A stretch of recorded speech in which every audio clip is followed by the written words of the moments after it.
The doctors told my parents I shouldn't have survived childhood. They said my heart was weak, my lungs underdeveloped, my immune system was fragile. They used words like unlikely and statistical anomaly.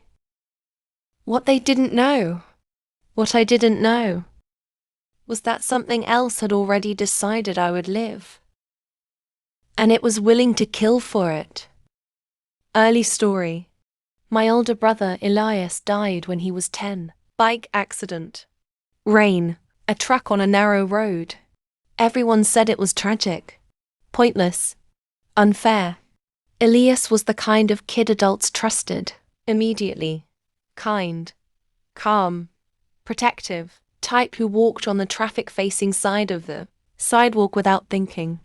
I was 4 when he died. What no one ever said out loud was this. After Elias died, nothing bad ever happened to me. Not really. First death. I should have drowned when I was 6. I slipped into the deep end of a pool at a birthday party. No one noticed. I remember the water filling my ears, my chest burning. Then suddenly, someone fell in after me. A grown man. A stranger. He hit his head on the pool edge. They pulled him out first. He didn't make it. People called me lucky. When I was 9, a car ran a red light while I was crossing the street. I froze. The car swerved at the last second, hit the woman walking behind me. She died at the scene. People called it a horrible coincidence. At 13, I got sick. Really sick. High fever. Organ failure. Doctors prepared my parents for the worst. The kid in the next room, same symptoms. Died overnight. I woke up the next morning, breathing normally. The nurse cried when she saw me. People called it a miracle. People called me lucky. But I started noticing something else. Something I didn't want to notice. Every time something bad was supposed to happen to me, it didn't. It happened near me. Close enough to feel. I believed it was coincidence, or grief, or memory playing tricks, until the pattern became impossible to ignore. Accidents avoided, falls that missed, cars that stopped inches away. And every time, someone else wasn't as lucky. The presence. I tried to prove myself wrong. I stood on the edge of a subway platform and leaned forward. Just a little. I didn't jump. I didn't have to. Someone else did. I didn't see their face. I didn't need to. That was the first time I realized something was making room for me. I first noticed Elias when I was 10. Not as a ghost. As a feeling. Right before bad things happened. A pressure behind my eyes. A tightening in my chest. Like someone standing too close behind me. Once, on a school field trip, a sudden panic hit me. I stopped walking. A second later, a heavy light fixture crashed down exactly where I'd been standing. Everyone stared at me. I didn't know why I'd stopped. But later that night, lying in bed, I thought, Elias used to do that. Pause suddenly. Listen to something no one else noticed. That's when I understood. It wasn't protecting me. It was balancing something. And I wasn't innocent. Because I could have stepped back. And I didn't. The rule I didn't know. My parents adopted my sister, Mara, when I was 5. She was 3. Quiet, smart, observant. She noticed things adults didn't. When we were teenagers, she asked me something strange. Do you ever feel like something steps in for you? She said. I laughed it off as not to scare her. She didn't. Every time something bad almost happens to you, she said slowly, someone else gets hurt instead. That night, I went through old records, news articles, hospital archives.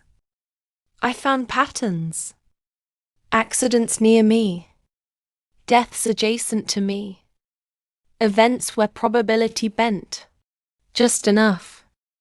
And then, I found something worse. Elias hadn't just died before me.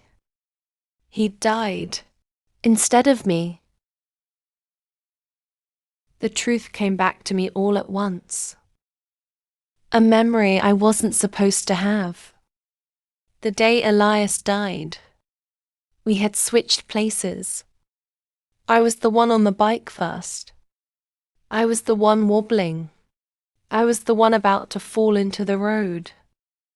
Elias saw it, and without thinking, he pushed me. Hard. I landed safely on the gravel.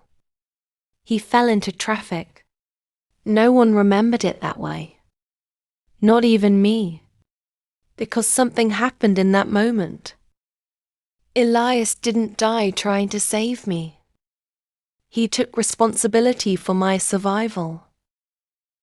And whatever took him, kept the promise, the cost of protection. I started seeing him clearly after that. Not constantly. Only before things went wrong. Standing at the edge of rooms. Behind people who were about to die. Not angry. Focused. Like he was doing a job. I tried to fight it once. When I felt that pressure, that warning, I stepped forward anyway. I wanted to break the pattern. A bus jumped the curb. Missed me by inches. Crushed the man beside me. That night, Elias stood at the foot of my bed. Not smiling. Just shaking his head. Final chapter. I finally understand how I survived. It isn't luck. It isn't fate.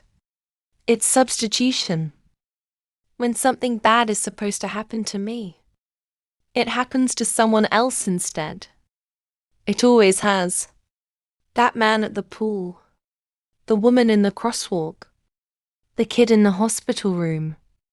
They didn't die randomly. They died for me. Elias was the first one. He saw what was about to happen, and he stepped in.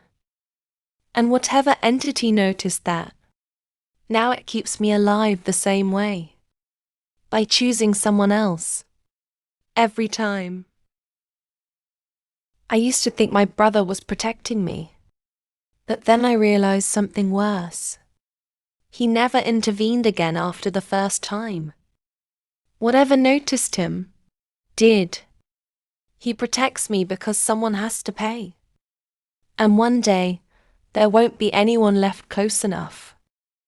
When that happens, it will finally be my turn, unless I do what my parents did. Unless I have a child. A firstborn. Someone the world can protect instead of me. That's the real horror. I don't have a guardian angel.